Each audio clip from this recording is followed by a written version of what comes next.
The market didn't beat Jesse Livermore. He beat himself first. That's the uncomfortable truth. Most trading books skip. Livermore didn't lose fortunes because he didn't understand charts or prices. He lost because every rule he eventually wrote was paid for with real money, real panic, and years of regret. And that matters right now because modern traders are making the exact same mistakes. Just faster, with better graphics and worse discipline. This isn't a list of clever quotes. It's a story of 10 rules. Learned the hard way by a man who saw every boom, every crash, and still couldn't escape his own psychology. Let's start where Livermore always did, with pain. Jesse Livermore was a teenage prodigy in the late 1890s. By his early 20s, he was already banned from bucket shops for winning too consistently. By his 30s, he had made and lost several fortunes. By 1929, he shorted the stock market perfectly and walked away with the modern equivalent of billions. And yet he died broke. Not because the rules didn't work, but because he broke them. The first rule Livermore learned is painfully simple. The market is never wrong. Opinions are. Early in his career, Livermore argued with the tape. Prices were telling him one thing. His logic told him another. He trusted his reasoning over reality. The result was predictable. Losses piled up, not all at once. Slowly, quietly. The dangerous kind. The market doesn't care about your research, your conviction, or how smart you feel. Price is the final vote, and it always wins. The second rule came from Livermore noticed that his biggest losses didn't come from being wrong once. They came from trying to trade everything. Every small move felt important. Every fluctuation looked like an opportunity. He was busy but not effective. Eventually, he realized something uncomfortable. Most of the time, the market isn't paying you. It's baiting you. The real money was made by waiting. Not watching every tick. Waiting for conditions to line up. Waiting until the trade felt almost obvious and still uncomfortable. Rule 3 followed naturally. Never average down. This rule destroyed Livermore more than once. He bought a falling stock, watched it drop, told himself it was cheap, and bought more. The position grew. The losses grew faster. Averaging down feels intelligent. It sounds rational. But in practice, it's often just ego refusing to admit it's wrong. Livermore learned that when a trade goes against you, the market is giving you information. Ignoring that information is expensive. Rule 4. Profits take care of themselves. Losses don't. This sounds backwards until you live it. Livermore noticed that he obsessed over his winner staking profits too early, locking in small gains, protecting imaginary success. Meanwhile, his losers were left unattended, quietly growing into disasters.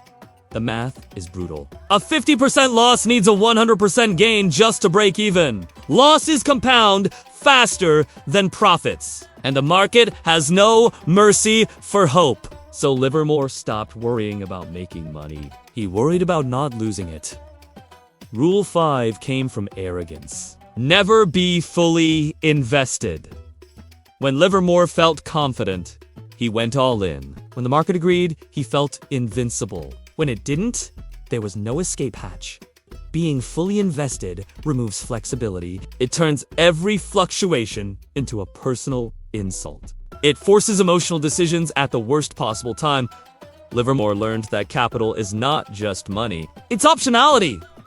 Once it's gone, so is your ability to think clearly. Rule 6 was subtle, and most traders miss it. Big money is made in big moves, not in constant action. Livermore noticed that his greatest fortunes came from a handful of trades, not hundreds, not daily activity, a few massive trends that lasted months or years.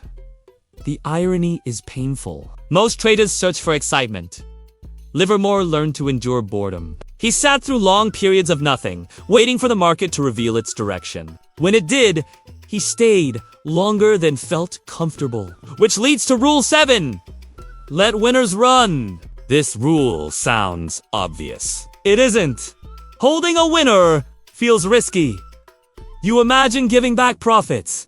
You imagine regret. You imagine being wrong at the top. Livermore learned that the real regret came from selling too early. The biggest trends look insane while they're happening. They only feel obvious in hindsight. The market rewards patience but punishes hesitation. Rule 8 came from humiliation.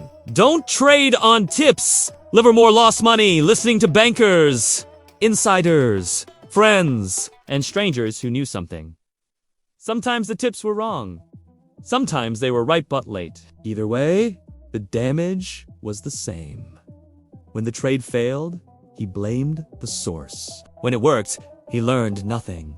Livermore realized that borrowed conviction is the weakest kind. If you didn't see the trade yourself, you won't survive it emotionally.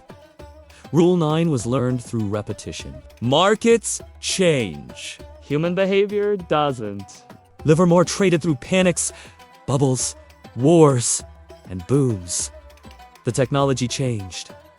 The instruments changed. The speed changed. Fear and greed didn't. Every generation believes its market is different. Livermore watched that belief destroy fortunes repeatedly. The patterns stayed the same. Only the costumes changed.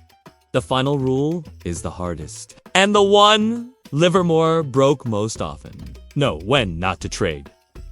This rule sounds passive. It isn't. It requires discipline, self-awareness, and the humility to admit that sometimes the best position is no position. Livermore ignored this rule near the end of his life. He traded to feel relevant, to feel in control, to feel alive.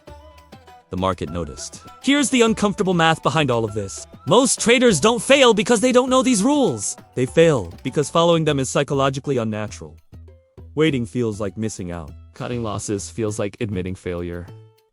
Sitting in cash feels lazy. Not trading feels unproductive. The system rewards activity. The incentives push you to act. The platforms gamify movement. The culture celebrates boldness, not restraint. Livermore lived before apps, notifications, and leverage at the click of a button.